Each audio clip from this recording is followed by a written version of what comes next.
apologize for my energy today. I have like a really bad migraine, but I didn't want to leave you guys or him. So, Do you guys see me? Yeah. yes, we can see you. We can hear you. Okay, all right, cool. I don't know if I can. For some reason I can't see myself. Cool, whatever. All right, cool. We see you. What's up, brother? So, yeah. Does everybody else see me? I don't know. It doesn't matter. I'm about to send this shit out like a bad bitch. Yeah, How you guys doing?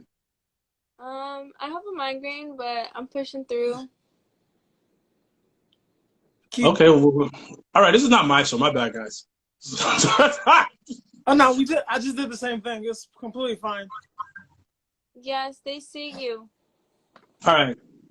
I don't know why I can't see myself, but it's fine. What's going on? What's going on? I'm good, man. How you? Am I gonna cry today or something? I don't know. It depends on you. Are we? So the thing is, the topic of today is: are we allowed to do that? Absolutely not. We were told that we're not. Exactly. You are allowed to cry. You're allowed to feel your emotions. You're allowed Get the fuck out of here. Just get out of here. that it comes out. I was today years old when I was told that for the first time. Onika, thank you for joining, even though you're at work. We appreciate you. Also, if you can hold back the cussing. Yes. Oh, my bad. Sorry, I curse a lot. I apologize. What do you mean lies? Oh, we appreciate it. It's gonna come back out. Oh, Onika? Yeah. What's lies? I don't know. I think she's saying lies that we appreciate it. No, we appreciate you. Thank you. Coming up here, sis. Oh, you work from home. Oh, okay. You still work. All right. So, where we starting off first, guys? Oh, no. Okay. I guess first we're going to jump into the intro here. Yeah. Are you ready to start the episode? Yeah, let's go. You ready to start the episode, bro? Yeah, let's go. It's party. Okay, cool. So we're going to jump into this and we're going to come back to you in a second. So he's going to get a trophy real quick. Okay. All right. There you go. We already got good numbers. You ready? Yeah, let's go. You ready for this? Yeah. Yeah. You sure? Yeah. We're going to get a hype man one day. We are, but today I'm not the hype one. I'm sorry, y'all. Okay. I got a headache. You ready? Yeah. Okay, in 5, 4, 3, 2, 1. What's up, Black family? It's your boy, your cousin, your big brother, your uncle, the dude that your mama said is your uncle, Blackman. What's up? I shade the EP. That's what's up. It's I shade the EP. Yeah, someone's been working on her Japanese, hitting that goal for this week. And we are live from the crib right here on IG, bringing you episode 5 of Black Thoughtz, which is Black men and vulnerability. And first, Black family, we thank you for coming out tonight. You could have been anywhere in the world, but you are here with our Black asses. Yep. We appreciate you. We always do. There you go. Who else on there? Let's jump in the crowd. Let's jump. It's a family reunion every Friday night here. I got the baked macaroni and the ribs on the side. We waiting for this. Who's in the crowd, baby? I think we have some new people. Eric, the most dope 91. Orion. Yeah. Good shout outs to you, brother, coming up in it. What's up? Hey, Bing, what's up? Our brother Nick Shin, who's in here every week. We appreciate you, my brother. We have Onika, Ben. Thank you guys for joining. I saw Jess earlier. Hi, Jess. Big Ben, Professor Ben, thank you for coming out, my brother. Oh, and we AJ Milano. AJ Milano, who was in here last week. Mm-hmm. Great conversation. We appreciate you, brother. And the Rolling Pin Podcast. We appreciate you a lot. Thank you so much for the shout out. Keep doing your thing. Yes, brother. Thank you for all the love and all the support. And, man to man, you see our other brother here on the screen, our special guest, Sir Wilkins, tonight. We appreciate each and every last one of you for coming out tonight. As a heads up, my goal is to have you sitting behind that screen, behind that phone, behind that laptop, behind that desktop, behind that. I don't know. Kids have a lot of stuff today. You will cry tonight. Bullshit. Sir Wilkins will cry tonight. I'm not crying tonight. I am a thug with ice in my veins. I will not be crying. But we'll get through it. And but first thing, you want to say that, babe? Yeah, so like we do every week, we like to shout out our followers. We'd like to shout out and congratulate our good sister at _Rex. She is down 12.1 pounds. I don't know how hard it is to lose weight. She is down 12.1 pounds, which is really good. She's been taking steps for a day, of water, and with intermittent fasting. Did I say that right? Okay. Yes, you did. And important, that is the goal. So we are very proud of you, and thank you for inspiring us to be the best. Yes, shout out to you, sis, for taking your steps, drinking your water, and minding your business. Those are the keys to life. You're down 12.1. We gotta get back up with her and find out what her goal is completely. And we're gonna get her to. She didn't need any encouragement from us. As I said, fellas, it's not looking bad. It's not looking great. The Black women our sisters are the movers and shakers in this group. We gotta catch up, man. There you go. Like, she's learning Japanese. Yeah. I barely know English at this point. I gotta catch up, man. Like, we gotta get in there. And as you already know, what we do on Friday nights, every Friday we support Black business around here. So, my good friend Lau just dropped an album today, so make sure you guys check that out. It's on all music, Spotify, wherever you get your music. You can follow him on IG at Laal Music, LAAL. Today was a very special day for him, August 21st. This day forever changed his life is when he lost his brother, God rest his soul, 5 years ago. So it's not only a dedication to his brother's life, but it's also an introduction to his artistry.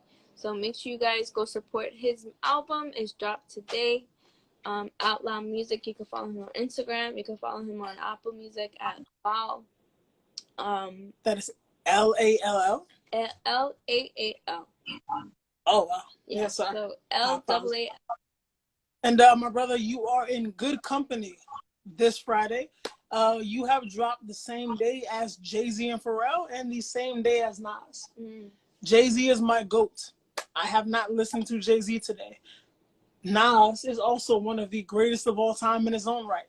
I have not listened to Nas today, but that Laal, the EP on Apple Music and Spotify right now, that muddy intro, oh, y'all better go stream that.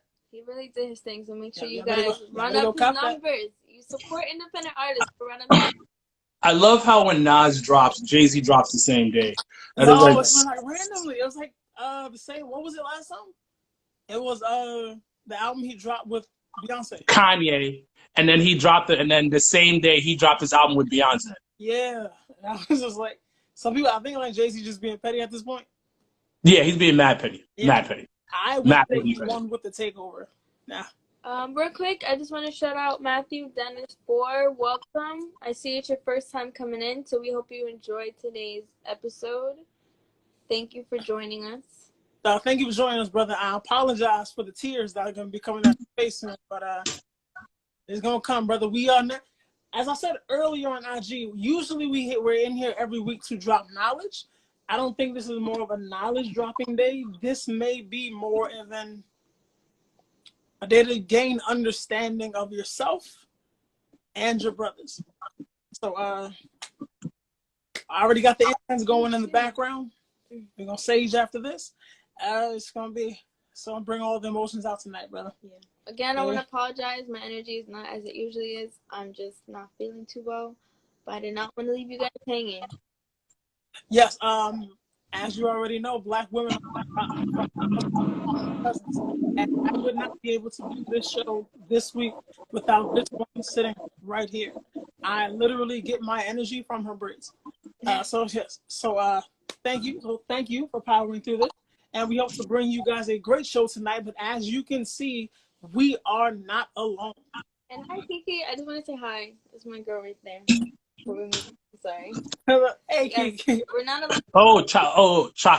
Choco Latte Coco. What's up? Yes, that's our girl. No, Kiki, we cannot say be quiet, Wilkins, because Wilkins, our big brother, has come in tonight. give us a hand, to help us, give us some understanding. This is my big brother and yours. Ladies and gentlemen, Sir Wilkins of the Jobber Tips Podcast. How you doing, my brother? I'm well. How are you guys? I'm chilling. I'm chilling. Thank you for having me. Of course, man. Thanks for joining. Thank you. Just to let you guys know, like, to give you guys like a little bit of background, I've known Wilkins for a couple of years now, and just to give you like a little bit of taste of like the brotherhood here. When we first of all, not to like down you, but it was like my idea when we first spoke about this and decided that we were going to do this. Wilkins was the literal first person I called, and he couldn't have been more supportive. He's always had an open line of communication. At the ending of last year, we started working together. He is a personal trainer, so give that brother his coin. Hit this brother, hit that follow, get that brother your money. We will get your body right. A lot of us are struggling through this quarantine, and we will get back at it. But hey, that's the brother that you need to speak to right there. But just a little taste of the brotherhood, just to thank this man for always being a good brother, always being a good role model. Just thank you for being you. Thanks, guys. Appreciate it. You're welcome, man. We appreciate you and your help and everything. Yeah, no problem. No problem. No problem. Yeah. So, And thank you in advance for your insight tonight. Yeah. no problem. No problem. Hopefully, I can help. All you, baby. So, it's on me. Mm-hmm. So, brother, for everyone out there in the crowd, for the Black family that came out tonight, and my brother Wilkins, as you can see, I have my handy dandy notebook. I have written down all of my Black thoughts in this notebook, which I'll be reading off of. I have a few topic points. So Okay. I'd like to hear your Black thoughts as our special guest, and everyone out there in the crowd. I'd like to say, last week was beautiful. Yes. Oh my God, the interaction we had was amazing. So much interaction last week. We appreciated you guys so much. Yes. Hands down, one of our best episodes yet. But, okay, dope. Yeah, but for the last 2 or 3 episodes, we've been speaking on women's issues, from Protect Black Women and misogyny in the Black community. So obviously, couldn't leave my brothers hanging. I think especially with emotions, I don't know if you felt like this, Wilkins. I think as Black men, I feel like Black men can feel emotionally ignored at times. Or it's like, I don't know if I can like always express myself or if anyone even cares. But we just wanted to bring this up, bring this topic to the forefront to let you guys know, to let my fellow brothers know, we all we got. We have each other. So, first things first, Wilkins, what are your thoughts on like Black men's vulnerability? Do you believe Black men are vulnerable? They're not vulnerable? Do we have to be vulnerable? When it comes to being vulnerable and vulnerability, whatever, I don't think we're allowed to be vulnerable. Yeah.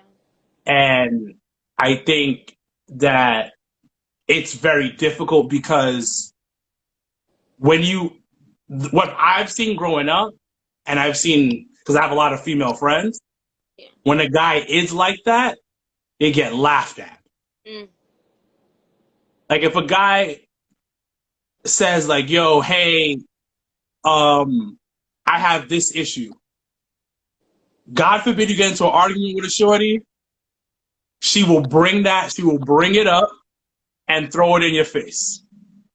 And when it comes to being vulnerable, it's not only like feelings to me, it's also like financial stuff too. Like money, where you are in life. And it's hard to talk about that because people just see you as like, yo, okay, I saw an episode on Seinfeld, and this is the best example I can give you. Women are like a sports car, a sexy sports car. You take care of it, you build it up, you put nice parts in it, you shine it down. That's what a woman is, a sexy sports car. A guy is a pickup truck. It's for utility purposes. You throw your bricks on there, you throw your wood on there, you bang it up a little bit, you keep it clean, okay, because you have to keep it running. but it's for utility purposes. And I've growing up and just being around older guys and my friends, I sometimes feel that vulnerable part is not available to us. Like we're here to work, procreate, and shut up.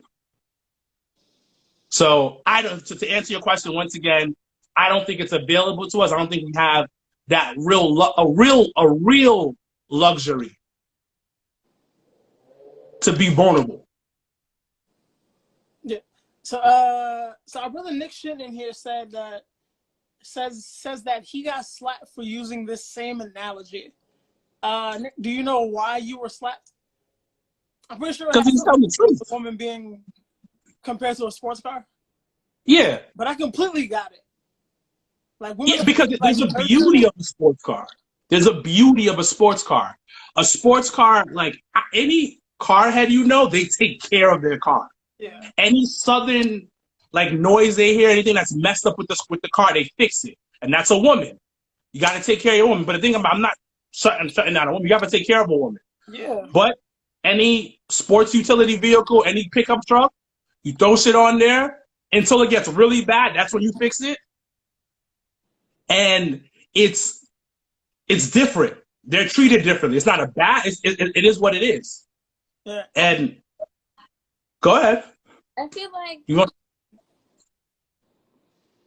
in general, especially for men, you shouldn't wait until things get really, really bad to deal with your issues, because it makes it worse and it makes the healing process long. And then sometimes a lot of stuff comes up in your life and you won't know exactly why you are the way you are. Like you won't know what event happened to make you feel how you feel. Okay. So I have a quick question. I'm sorry, Wilkins. No, go ahead. So Nick said, it makes sense and I understand that, but I was told that a person should never be compared to an inanimate object. I feel like you're not, I'm sorry to cut you off, but I feel like you're not really comparing it to an inanimate object. Just saying how you're being taken care of, because guys take care of their cars. Like they treat it like their baby. Like they don't want to get messed up, and then they treat their woman like their baby. Like they just want to make sure that they're okay. They have what they need, all that stuff. I feel like you're not really comparing it. It's just the analogy of it, if that makes sense. Yeah. So what just crossed my mind is like my mom and like all her brothers and sisters are from like they're from Alabama. So like growing up, she always told me the quickest way to lose your life is to mess with a man's wife or mess with his car. Mm-hmm. And I was exactly. That's why I use that. That's why when I heard it on Seinfeld, it resonated with me because it made perfect sense. Yeah.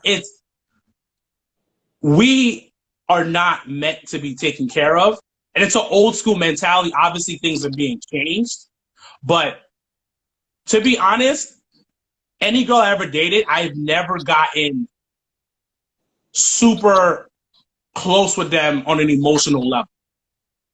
Yeah. I don't think it's possible for me to do that. Yeah. That's interesting. Because I don't trust it enough. Yeah. You don't trust being emotionally vulnerable with the female, or just allowing yourself to get there? I can't allow myself to get there because I still have to keep my guard up. God forbid we don't work out. Yeah.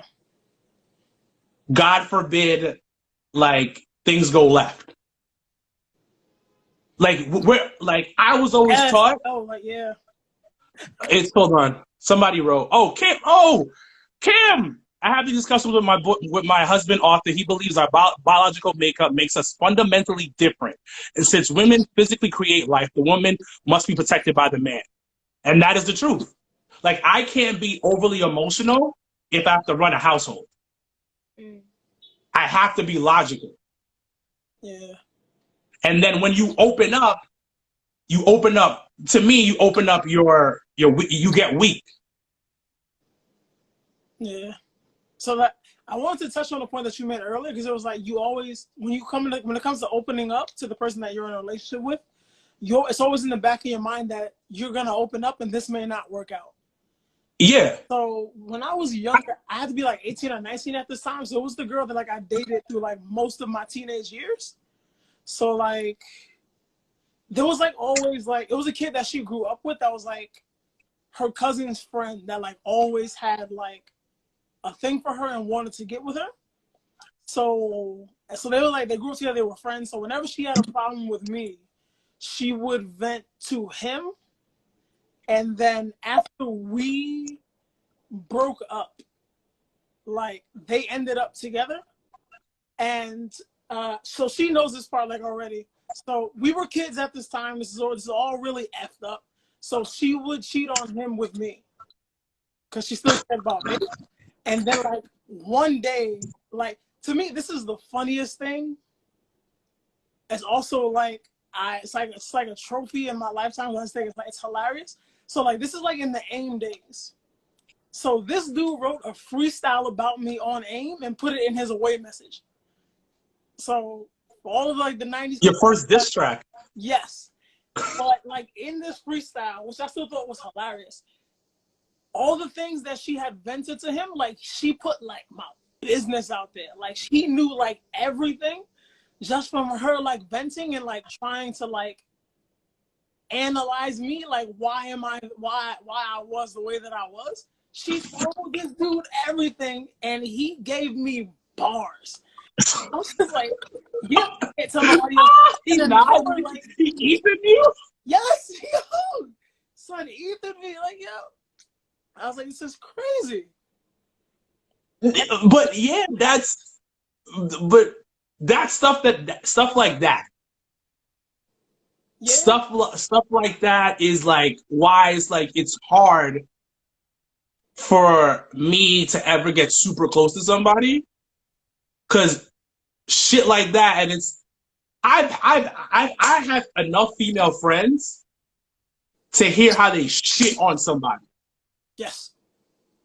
And I, pardon my language, like really like talk about a dude and then still go home with him the next day, but talk about a dude in such a disrespectful manner and like really put his business out there. You're like, yo, golly. Yeah. Like, is anything sacred? Yeah. I can't, there's like a rap line I'm trying to like recall, but it's something about like men can't pillow talk. No. Yeah. Because we can't pillow talk because the right woman, I'll be honest with you, will open up the floodgates with you. Yeah.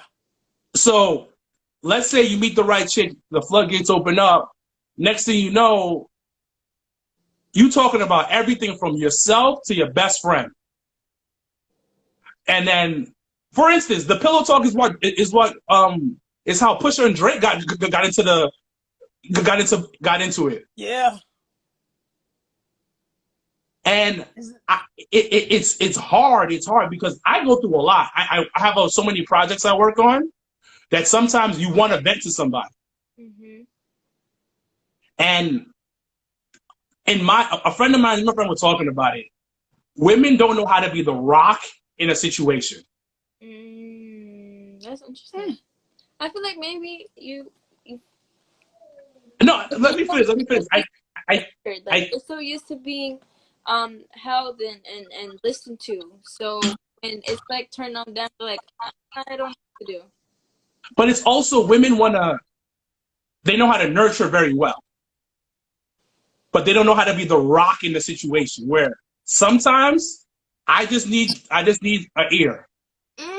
I just need you to listen to what I'm going through right now because I'm stressed the hell out at work. That's a good example. That's a good point because we're watching a show, 90 Days, and one of the guys had a seminar, and he messed up during his seminar. He knew it. He felt bad, like he was just terrible, right? And then his girlfriend pretty much attacked him for it, like, oh, what you said was wrong, you should have said that. And I'm like, all he needed at this point was for you to tell him, look, I know you did bad, but let's find a way to fix it so next time you'll do better. Like not like beat that rock like you said. And she told me Like, just trash them. But for I remember his heads, that is Ash, the dude from like Australia, Yeah. and the girl Yeah. from America. I love that. Yeah. Oh, I know exactly who you're talking about. Yeah. The dude that blink a lot. Yes, because I watched 90 Day Fiance. Sadly, I know exactly what you're talking about because I watched that show. I'll give you an example. I had lost my job, right? Like, I was an assistant GM at a restaurant, and the head GM hated me. I don't know what his issues was with me, but he hated me. So he tried to set shit up to get me fired. I'm already dealing with that. And I remember, granted, I was venting to my girlfriend at the time, and I'm venting to her, and she's like, all right, whatever. So what are you going to do? And I was like, I'm going to figure something out, because if you know me enough, I'll get back on my feet. Mm-hmm. Like, you should know me enough to understand, just let me vent, and I'm going to jump, and I'm going to get back on my feet. But I'm fucking sad right now. Yeah. And I think it's that, like, that's the difference between men and women sometimes. Whereas, like, you guys want to nurture, and find a solution. But sometimes just be that rock that I need for right now, especially if you know who you're dealing with. Now, if the guy is complaining for like 6 weeks straight and not doing nothing about it, that's a whole different conversation. Yeah. But like you said, the 90 Day Fiance situation, like, yo, I know I fucked up. I know I screwed up. And that's exactly what he was saying. Right. But then, like, literally, like, the seminar that he did, like, ended, and she was immediately, like, attacking him. So what the fuck is your problem? Right. Like, Yeah, exactly. I don't need that right now. Yeah. I don't need that right now. Yeah. It's like, head on, like, let's go to sleep. Tomorrow morning, what the fuck is your problem? Right. After like, read the room. But also, them as a couple doesn't work. Yeah. But as anybody who watches 90 Day Fiance, they know as a couple, they are on way different sides of the spectrum. Yeah. So real quick, while we're here, because I know our sister 5 Foot of Soul, who was with us 2 weeks ago on an episode about protect Black women. So usually we don't cuss in here. But Yeah. This is a masculine show, so a lot of masculinity, a lot of aggression going around. It's PG-13 tonight, guys. It's HBO. It's HBO at 2 a.m. in the early 2000s. Sorry. But yeah, you see it? You got it? Yes. Yeah. All right, cool. So, like, 2 things I want to touch on. So Kiki had said that she believed that we made an unfair point about so do you mean women can't be rocks in certain situations? I mean it more of in a general situation. I'm not saying it's impossible, but like what Kim, who was on the live, like she pointed out, we just move differently. Like, I've been always taught, stay strong in a situation and just be there. Like, sometimes you don't want to hear it. And women are just nurturing creatures in general, where they're trying to help, trying to figure out, and trying to, like, just nurture the situation. Yeah. And I think that's the difference when it comes down to it. I think it's a more of a generalization type of situation I'm going at. But people are different. You know what I mean? Yeah. So things could be different. Maybe she's not like that, but most women I know are like that. Yeah. For people who are watching and listening, like, this is from my experience. This is from my lifestyle. This is from my lens. And this is why I can't be the way that I can. And maybe a lot of other men who are watching this can also relate to it as well, of why they're the way that they are. So this is more of my experience that a lot of my friends share the same experience as well. Yeah. And it's very generalized, just to put it out there. Is Nick true? So another point I wanted to make of Nick Shin is still here. So Nick, after you got slapped for using that analogy, after you got past the point where you compared a woman to a sports car, did she listen to the part of the analogy where you said men were treated like a pickup truck? No, because she slapped him. The conversation was done by that point. Right. finish. So my point is, I want him to answer that. So if he gets back in here, and then my point is, like, she was so busy, like, listening to the part about herself that she just completely tuned out him talking about his feelings, which is something that was, oh, there we go. No, because by then I was slapped. So yeah, I was right. Yeah. So yeah, but yeah. So like again, like I'm pretty sure you will feel like, hey, no one, like you try to vent and start to say basically like, hey, no one cares about me, and then it's just like people find a way to make it about themselves. So I have a question for you guys who don't vent to females, right? Do you vent to your male friends? Like, do you have conversations where no, like you may not like specifically say, yo, I'm feeling like this, but you can just be like, hey, I have like all this going on, like, you know what I'm saying? Yeah. Not specifically outright talk about your feelings, but just say like, I just have all this going on. So our brother Nick said the idea was I shouldn't have a fear of communication. I agree with Wilkins, not all, but it's hard to find that actual route. Not about to act. So in this intro, which is very good, we are hitting a lot of points that we are going to get through in this episode as we start to break things down. So at this moment, I'm going to jump into my handy dandy notebook, which is probably trademarked by Nickelodeon. I should probably stop saying that. But I'm going to jump into my Black thoughts here. And I'm going to let you guys know why Ashe, the EP, and I decided to have this episode tonight. In 5, 4, 3, 2. Boys, don't cry. Be a man. Stop being a bitch. All these phrases are all too familiar to our young Black men. With many of us growing up with no father in our home, a chip on our shoulders, and the whole world seemingly against us, Black boys are taught to pack their emotions away and grow up to be soldiers. Though our mothers mean well, there is only so much a woman can teach a boy about dealing with and expressing his own emotions. But what happens when a young man has little to no guidance? What happens when that bottle made to hold all of your emotions breaks? The result is a plague in our community that terrorizes our Black women, emotionally cripples our Black men, and has contributed to the divide in our community. Black family, it's called toxic masculinity. And Ashe, the EP, and I are here today to discuss the effect of to discuss its effect on the Black community. I got through that by the grace of God. There we go. We did get some responses to the question I got though, so thank you guys for interacting. Matthew Dunn said, "No, can't tell your man friends anything." Then he said, "Unless it's a best friend you're close with, you can share." Always Smitty said, "No, I generally don't have any. I can't read today. I'm so sorry." Always Smitty said, I genuinely don't have anybody I can be completely honest with, and that's not a knock on them. Yeah. Because I feel like if you don't know how to, like, as a man, like, if you don't know how to express your emotions, it's going to be hard to process it when you hear them, too. Yeah. Yeah. Yeah, that's deep. That's a deep, real deep thing about that. Like, if you don't know how to like fully express yourself, then you're fucked. Yeah. You're fucked when it comes to being communicating with somebody else and somebody else fully understand what you're trying to say.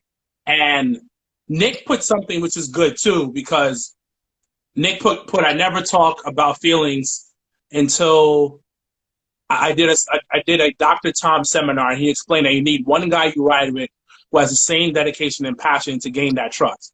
Now, this is gonna sound weird because this is about wrestling, but if you know who Chris Benoit is, anybody, Yeah. he's a great example of that. Like when Eddie Guerrero died, he lost a piece of him. Yeah, it was so cool. And that's how is it with men sometimes. Like, you can't be. Also, the other thing, I also feel like men compete with each other so much that it's sometimes to find a guy that's not competing with you, or not trying to see your downfall. So, go ahead. I would say like in any kind of competition, even if it's friendly, if you show any sign of weakness at all, you get attacked. Yeah, exactly. And most sports are male dominated for the most part, sadly. And it's hard to show that stuff. But when you do find somebody that you do trust, it means the world. Now, to answer the question, like, do I share my films with my friends? I pick and choose what I say to them. Understandable, yeah. So certain friends I might say this, certain friends I might say that. There's one friend that we don't talk a lot. We grew up together, but for some reason, he calls me when shit has gone left in his relationships. Or shit is going really fucking bad. Because I think, or like, he was the only person that he told me that I'm the only person that knew that he was going to therapy. Because most guys are immature for the most part when it comes to feelings. Can't be telling people that. Yeah. And like you said, you mentioned about toxic masculinity, and sadly, that's part of it. Yeah. And we don't get feelings. Like there's I saw a meme, like a video meme. It was this kid. He was talking like, "Yo, my dad just died," and his friends were all making fun of him about his dad dying. Yeah. Yeah, I remember that. That's so messed up. Yeah. But that's how dudes are, especially teenage years. So I learned from that time in my life, like, you don't share things because you're gonna get the heat from that. Yeah. It's I recommend therapy for all men, especially Black men. Facts. Like, you need somebody to empty out on. I remember the first time I went to therapy. It is a catchy buzz term to get people to pay attention. That is right. That is right. I will give you that. But the first time I went to therapy, my therapist was like, "So, why are you here?" And I was like, "All right." And I'm gonna tell you this, guys. Right now, I had diarrhea of the mouth because I finally had somebody that had their undivided attention. Yeah. And I went in for so long because I've been through a lot in my small life. Like, I've been shot. I'm adopted. Like, I've seen my mom get hit. I beat up my stepfather because of my mom. Like, I've seen everything in the most suburban way possible you can see it. Like, the most fucked up shit you can see, I saw it like in a suburban environment. Like, I got the hood shit in the burbs. So I've seen it all, but it's like I never really had nobody to really empty out the clip to. Because at the end of the day, when you're in a relationship, you don't want to weigh your partner with all your feelings. Right. Because they got their own shit going on. Yeah. And I do believe in that, of like sucking somebody dry of their energy, because I never want to do that. Like, I tell every girl I ever dated, regardless of how we end, I'm not leaving you in a worse position than you were when you met me. Wow. Yeah. So I feel you on that. Yeah, so I'm not gonna completely empty out what I go through on you, because I feel like you might not be able to handle that. Like, I remember I dated this one girl, and she had a lot going on in her life. Like, it was a lot of shit. And I broke up with her because I was like, I can't give you that support that you need mentally, because I'm not there for that. And I have my own things going on, so I can't really help you out with that. So when it comes down to the emotion shit, like, I'm more of I'll help you out, but I'm not going to share what I got going on, because I don't want to empty that clip. I might kill you. I always feel like, I want to say, like, even like in a relationship, like even like with her, when like if I have a problem and I'm venting, I never really actually want your help. I'm just trying to unload this. But even that can be draining to some people. Because she's stronger. Oh, it's Smitty. I like this comment.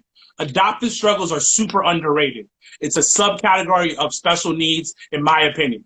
Yeah. Now, and I'm sorry, just let you guys know that there are 2 adopted people in this conversation. Yeah. I am also adopted. So Yeah. so definitely, adopted problems are underrated. Yeah. So one thing that I dealt with growing up, because I'm adopted, is I didn't find out I was adopted till later on. Mm. I found out I was adopted when I was 18, 19, going up 18.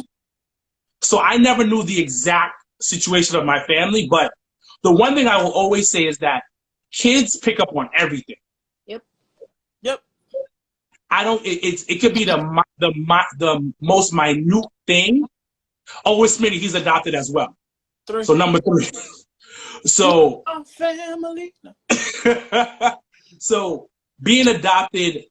Oh shit, you were 17, 18 too. That's the same. Yeah. It. You understand, like, people act different towards you.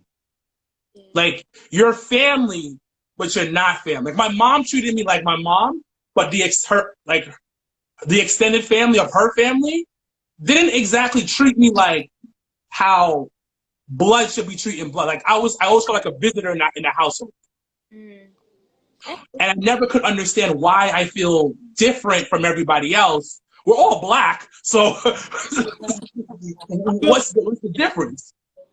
And that's an emotional strain that I went through growing up, where I didn't feel like I belonged anywhere. And I still feel that growing up as well, where, like, at my age now, where, like, I don't always feel like I am part of a group. Yeah. Like, you know what I mean? And which is why, because my mom did so well with me, I feel like I want to do the same thing. Yeah. You know what I mean? Yeah. There's a part of me, I didn't feel that way growing up, but because I wasn't the only adopted one.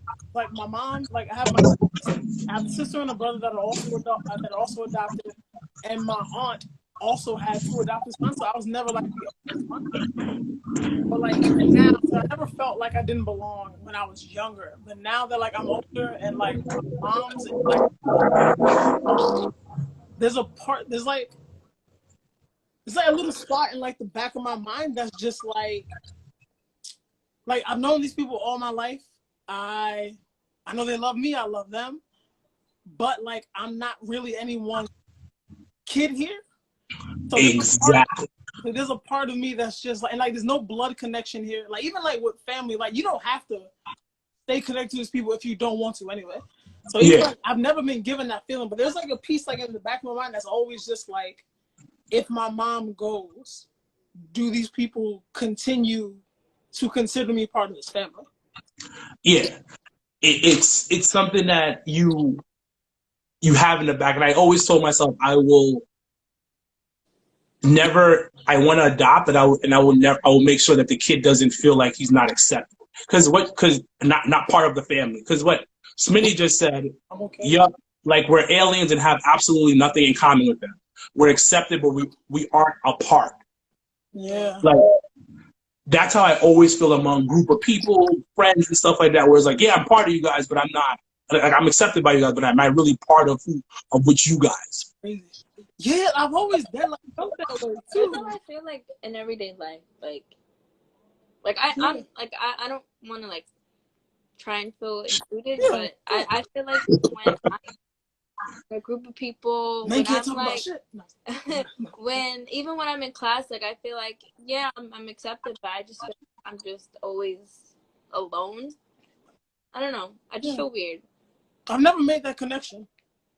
So there are, I'm sorry. There are sometimes, like, even, like, I'm in, like, a friend group. I do, like, always think I was like, like, whenever I'm in group chats, I'm, like, the quiet one. Like, I just be there. So I always just be like, you know, does anyone notice, like, I'm not responding in the group chat? Or, like, if I leave this party, would they know? It's weird, because, like, I've always been, like, the different kid, like the weird kid, or like that. And I think there's a point where I've come to a point in life where I strive to be going against the grain with certain things, or just create my own little, like growing up, like, I wasn't fully accepted, so I'll just make my own little clubhouse. Yeah. Yes. Like, so I'll just do that. Like that's how I understood life, and, like, how to do things. I mean, I've gotten better as an adult because I've accepted how things are, and I do believe that real family doesn't have to be blood. It's all about genuine love. Mm-hmm. So I am a little bit older and I understand that a little bit differently now because like, yeah, the not close but sounds like feeling of being the only people of color in the life, that sucks. Yeah. Shit. Yeah, it feels like no one has your back at all. Yeah. Luna, Bombay. It took 5 years for my mother to adopt my brothers. It is a long process. It's a super long, extensive process of like trying to get this like going, and they don't make it easy. They do not make it easy, and it's understandable. You don't want a kid to go to like a wrong home where like they're like doing the fucked up things to the kid. Yeah. But yeah, and then love my mom to death, but sometimes she didn't make it easy either. Like she's always say, "I'm doing you guys a favor," and I was like, "What? What does that mean?" Oh, so did she say that when you were growing up, like before you found out you were adopted? Yeah. Did she say that when you were being bad or? Yeah. Wow. Yeah. Wow. I was under the table adoption, black market baby. What? Oh shit! Wow, damn. I'm happy you made it, brother. Like, we are all three like healthy stories. Or we're all here today, talking. Everyone doesn't get to go through that system and like, and be like at least normal on the surface. Yeah. I didn't go through. I didn't have any like horror stories where I was malnutrition, like beaten and like destroyed and like I ate way too much. I went to school, had a great life. I went to prom. I'm very fortunate. Very fortunate. I will not change it for the world. Same. All right, so let's jump back into this real quick before we get too far. Also, what time is it? Do you know? It's okay. So on this IG Live platform, I give us 60 minutes. So yeah, we do this every week. Black family, we are not going anywhere. My brother, you're good with us, right? Yeah. Yeah. So we are not going anywhere. So if this cuts off, we will be coming right back. My black ass is sitting right here. Because I've unloaded a lot. You may have missed it because we whispered it after I had said that. Like, there's a part in like the back of my mind that's always like, if anything happens to my mom, I don't know if my family cares about me anymore. I did say under my breath, I feel like crying, and that's how she put her arm around me. But like, I'm good. But I'm good though. I'm not there yet. You can be a thug, but you can also cry, okay? I'm not too bad. There we go. But yeah, but I mean, we are not going anywhere. So right now, I just want to give you, like, guys, a quick definition of toxic masculinity. The buzzword that always Smitty believes is a buzzword, which I can agree with. So it's like 50% of me believes that it is like a buzzword that's going out there to get attention. I do believe in it though. Yeah. Because I believe like there's like through this definition, like pretty much sums up how I feel. You sure? Yeah. Cool. All right, bear with me, guys. All right, toxic masculinity as a narrow and repressive definition of manhood designates manhood as defined as violence, sex, status, and aggression. It's a cultural idea of manliness where strength is everything while emotions are a weakness. The sex and brutality are yardsticks by which men are measured, while supposedly feminine traits, which can range from emotional vulnerability to simply not being hypersexual, are the means by which your status as man can be taken away. Have you ever heard that? Like someone like threaten? I know like there's a joke like out there like people trying to take away your black card. Have you heard like that man card? Nah, cause I watch like my favorite movie is Beauty and the Beast. So I never heard that. Like I'm sensitive in other ways, like things that I watch and like I enjoy. But I never heard man card. I heard black card because like I don't know how to play spades that well. So yeah, me either. What about when people say, "Oh well," like they have this phrase, "Well, your balls are in her purse" or something like that. Oh, I get what you're saying. Yeah. When like you're like they call you a simp per se. Charlton. Yeah, they call you a. Oh yeah, Charlton. Yeah, they call you a simp. Yeah, it's.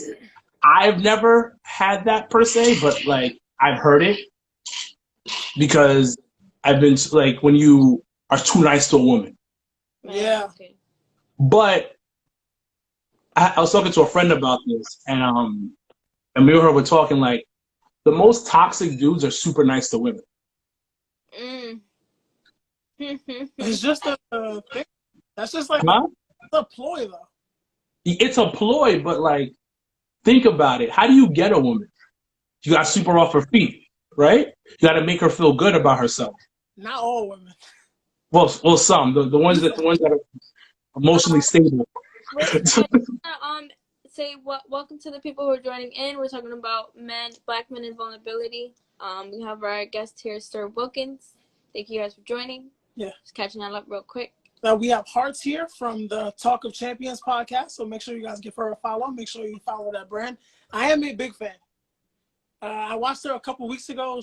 For Jobber Tears, she debated our brother Isaiah Wolf on Booker T's comments for all the wrestling fans in here. I love to see a black woman that is not with the shits, so I am a big fan. So, guys, follow Hearts, Talk of Champions podcast. What I don't like about the term is that its implications that masculinity is inherently toxic. It is not. Men are called to be men. Physiologically, we are built to hunt and protect. Emotionally, we are called to provide a foundation. Yes. Oh, sorry, I didn't mean to read that. My bad. It was a good comment. What are your thoughts on that? We started the rapid side. So emotionally, we're called to provide. I believe emotionally we are called to provide and build a foundation. Make sure I get all that. I don't believe masculinity is inherently toxic. I believe that masculinity can be misguided and mistaught and misconstrued. Yeah. Inherently toxic, no. But he does say, always Smitty say that we need to like call people for what they are. A douchebag is a douchebag. Abusers are abusers. Yes, but I believe it's also like misconstrued because a lot of this behavior is for a lot of the reasons that we'll go through today. A lot of this behavior is just like from like what we see in everyday life to what we see on TV. It's like people are like mistake abusive behavior or aggressive behavior for masculinity. They just don't know the difference. So let me ask a question. Let me ask a quick question. What about guys who are straight but have feminine, quote unquote, tendencies because they were raised by women? And you know how when you're a kid, you kind of product of your environment sometimes, and you may have a softer voice or something, or you may move a certain type of way, not as aggressive as a regular dude, because you were never taught how to move as a man. What's that about? Like, explain that to me. Like, what do you categorize them? Because sometimes people's like, you're not manly enough. Like, what is manly? Because I know dudes who you might think are gay, but straight as an arrow. Yeah, same. So I said earlier when you said that Beauty and the Beast was like your favorite movie. Yeah. Like I really liked Glee when it was on TV. Yeah. So it's like 2012 when I first moved out of my mom's house and got my own place and I had roommates and we had a shared DVR. I was DVRing Glee. And they all thought I was gay until I brought a girl home. and that's like she left. And then like they were like huddled up. Like she left and I was like, what the hell are y'all doing? And she was like, that's friend. Keep in mind, like I'm like black. All my roommates were Dominicans. So they're like half Spanish, like half English. That's your friend? You know her? Like, they like thought I was gay just because I watched Glee. And I was like, yeah, like I like musicals. Like shit is. So I have a story for you. This is why I low-key hate Tay Diggs. I used to work at Equinox. Hey, Diggs. I used to work at Equinox, and Tay Diggs used to come in there all the time. So Tay Diggs did a musical called Kinky Boots. Oh, okay. And I saw the musical by myself. Went by myself to see because I really love musicals just like you. I love Broadway musicals. Like one of my favorite musicals is Hairspray. So I saw Kinky Boots when he was on there.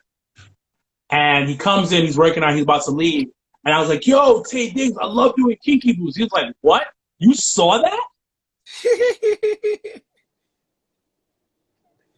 And I was like, yeah, it was great. Great job. And he was like, oh, thank you. Then he walks away and like leaves the gym. And I was like, you couldn't believe that I saw Kinky Boots, bro. Like, what's the problem? like I thoroughly enjoyed Kinky Boots, bro. Like, what the fuck is wrong with you? And I was giving you a compliment.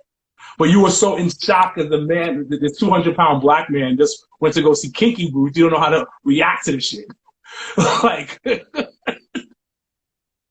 but yeah, I love musicals as well, and I know it's in a category that's preferably more gay men go see it, I guess.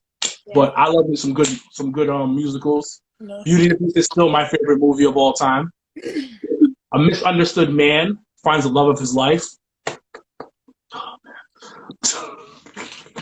I never saw Hairspray on Broadway. I saw the theater. I saw it on Broadway because I had a musical theater class. So that was one of our classes. It's one of the things you got to see. Just so you know, we guys are hitting the 35-second mark. So once we get cut off, we are coming right back, right here. Make sure you guys come back. We got some food, some popcorn, some water. I don't know, but come back. Yes, Black family, we are ghetto here. For all my 90s babies, we're going to set up that little black cable box from the side that we get from the dude on the corner. We're going to set it right back up. We're going to get the connection right back, and we'll be right back to Sunday Night Heat, whatever pay-per-view they're going to have. Yeah, but we are not going anywhere else. We will be right back. Bring your black asses back here. Bye. Later. Come back.